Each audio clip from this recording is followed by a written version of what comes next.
Saya akan membagi dua kelompok. Kelompok tengah KPK dari 2 dan kelompok sebelah kanan dan kiri KPK dari 3. Dan saya akan menjelaskan tentang cara KPK bertepuk tangan. Jika tidak ada perikatan 2 dan 3, itu tidak usah ditepuk tangan. Oke, 1, 2, 3, 4, 5, 6, 7, 8, 9, 10, 11,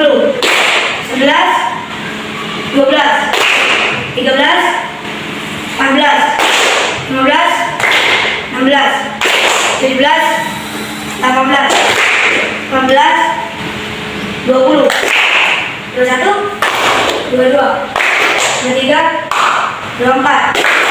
Jadi tadi yang bertepuk bersama adalah angka berapa? 6, 12, angka 6, 12, 18, 24. Jadi dari KPK dari 2 dan 3 adalah yang terkecil adalah 6. KPK dari 2 dan 3 itu adalah 6.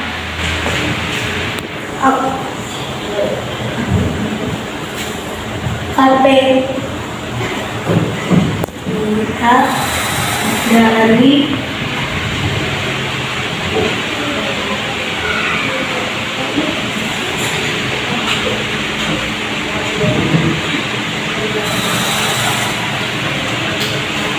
Jadi itulah yang sudah saya sampaikan. Semoga teman-teman mengerti. Assalamualaikum warahmatullahi wabarakatuh.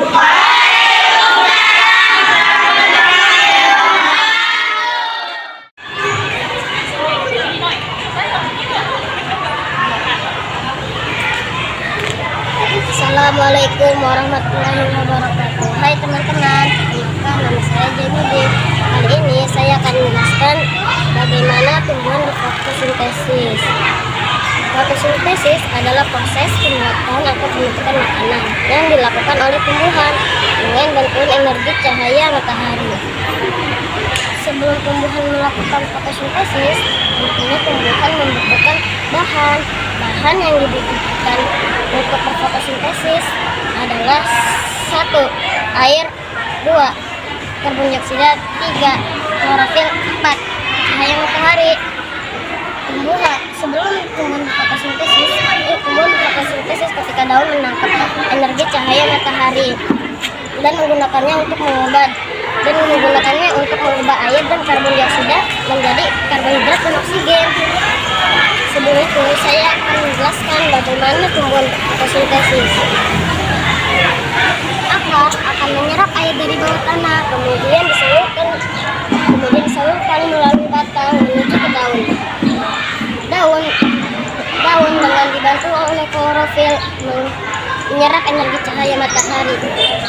Kemudian dalam proses ini air dan karbon dioksida berubah menjadi karbohidrat dan oksigen.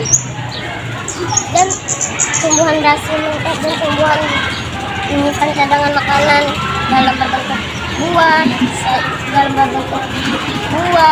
sayuran atau umbi.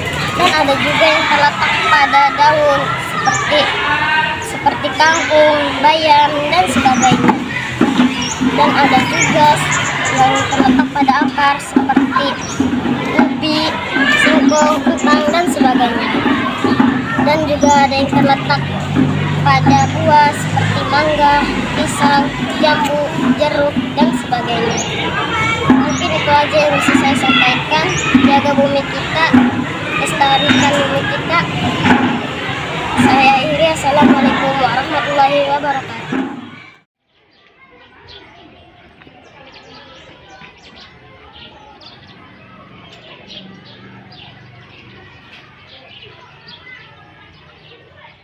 Klorofil adalah bagian zat hijau daun yang dapat menyerap energi cahaya matahari. Proses terjadinya fotosintesis ketika daun menangkap cahaya matahari dan menggunakannya untuk mengubah air dan karbon dioksida menjadi karbohidrat dan oksigen. akar akan menyerap air dari bawah tanah, kemudian disalurkan ke batang menuju ke daun. Daun dibantu oleh klorofil untuk menyerap cahaya matahari. Kemudian dalam proses itu, air dan karbodioksida diubah menjadi karbohidrat dan oksigen. Oksigen dan karbohidrat dilepas ke udara dan tumbuhan dapat menyimpan cadangan makanan dalam berbentuk buah seperti pohon mangga, pohon pisang, dan sebagainya. Dan bukan hanya dalam berbuah, tapi juga dapat tersimpan pada daun seperti kangkung, bayam, dan sebagainya. Dan kemudian dapat juga tersimpan pada akar seperti singkong, ubi, kentang, dan sebagainya. Mungkin itu saja yang dapat saya sampaikan. Kurang lebihnya mohon maaf. Semoga dapat memperluas pengetahuan teman-teman. Jaga lingkungan tetap bersih. Saya akhiri. Assalamualaikum warahmatullahi wabarakatuh.